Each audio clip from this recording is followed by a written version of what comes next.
Good morning students. आज हम लोग परिपथ के बारे में पढ़ेंगे। परिपथ है क्या, सर्किट है क्या।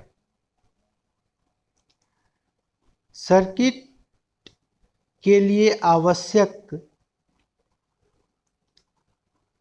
जो सामग्री है वह क्या क्या है। जैसे एक पूर्ण सर्किट में सोर्स होना आवश्यक है। एक ऐसा साधन होना आवश्यक है जो सुरक्षा की दृष्टि से लगा हो, जिसे हम लोग फ्यूज कहते हैं। एक ऐसा भी व्यवस्था हो जिससे हम लोग उसे नियंत्रित कर सके, और इस काम के लिए परिपथ में स्विच का प्रयोग किया जाता है। साथ ही साथ परिपथ तभी पूर्ण होगा जब उसमें एक लोड जोड़ा जाए, और यह सभी काम तभी संभव होगा जब इन्हें सभी एसेसरीज को हम लोग तार के माध्यम से जोड़ते हैं।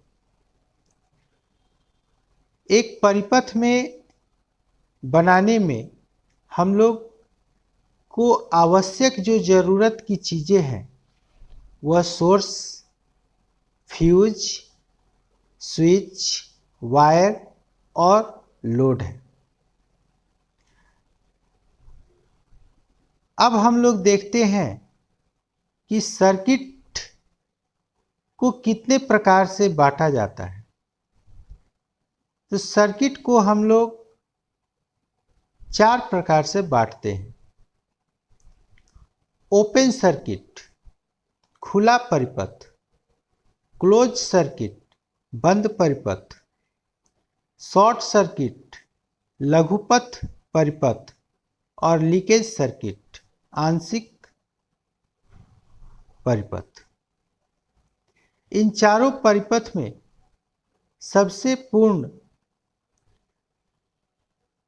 जो सर्किट है वह है क्लोज सर्किट, जिसे बंद परिपथ हम लोग कहते हैं। ओपन सर्किट में कोई भी धारा का प्रवाह नहीं होता है। इसका इंटरनल प्रतिरोध काफ़ी ज़्यादा हो जाता है, अनंत हो जाता है। खुले परिपथ का प्रतिरोध अनंत होता है, उससे कोई धारा प्रवाहित नहीं होता है, और इसमें लोड पर करंट नहीं पहुंच पाता है, जिसके कारण वह कार्य नहीं करता है। ओपन परिपथ स्विच के खराब होने पर, फ्यूज के खराब होने पर या वायर के कट जाने पर देखने को मिलता है।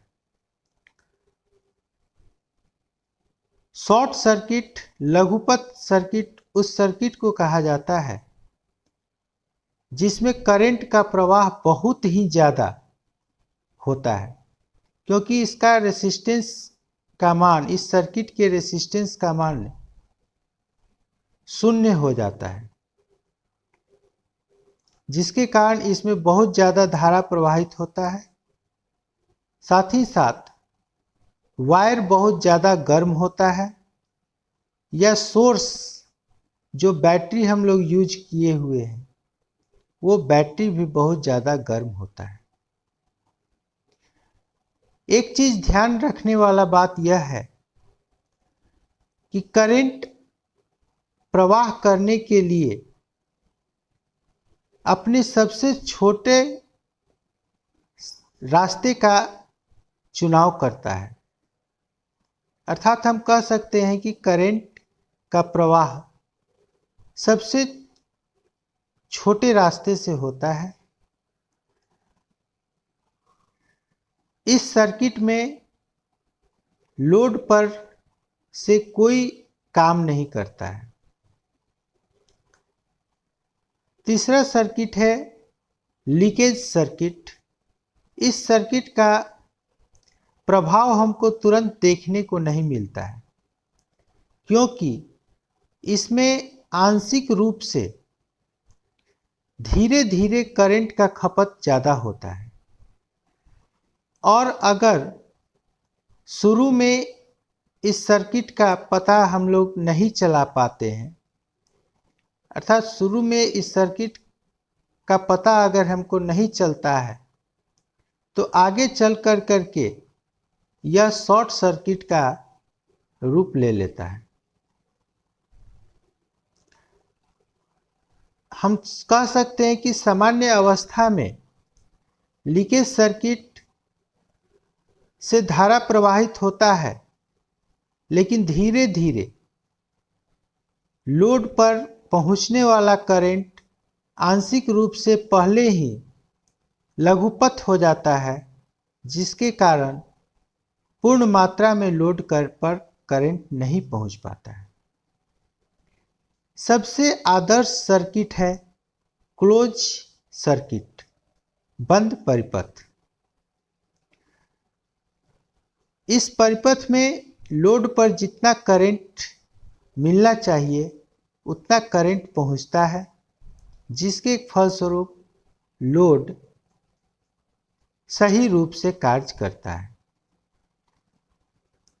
परिपथ में हम पहले भी पढ़ चुके कि परिपथ में स्विच कंट्रोलिंग डिवाइस के रूप में लगा होता है, जबकि फ्यूज सेफ्टी डिवाइस के रूप में लगा होता है। और यह ध्यान देने वाला बात है, इसको हाईलाइटेड कर सकते हैं, क्योंकि ये दोनों क्वेश्चन में से एक क्वेश्चन प्रायः एग्जाम्स में पूछे जाते हैं। अब हम लोग देखते हैं ईएमएफ। ईएमएफ का फुल फॉर्म होता है इलेक्ट्रोमोटिव फोर्स। हिंदी में इसको विद्युत वाहक बल कहते हैं। अर्थात इलेक्ट्रॉन को गतिशील करने के लिए जो बल लगता है उसे हम लोग ईएमएफ कहते हैं। इसका मात्रक ई है। पोटेंशियल डिफरेंस, दो सिरों के बीच विभव में जो अंतर होता है उसे विभवांतर, पोटेंशियल डिफरेंस या वोल्टेज कहते हैं। इसका मात्रक वोल्ट है, जिसे V से सूचित किया जाता है। एक चीज यहाँ पर ध्यान देने वाला बात है, वह यह है कि पोटेंशियल डिफरेंस और ईएमएफ में क्या अंतर है। पोटेंशियल डिफरेंस शून्य हो सकता है, लेकिन ईएमएफ कभी भी शून्य नहीं होगा। यह क्वेश्चन भी आपको परीक्षाओं में पूछा जाता है। नेक्स्ट हम लोग अगले क्लास में पढ़ेंगे। Thank you.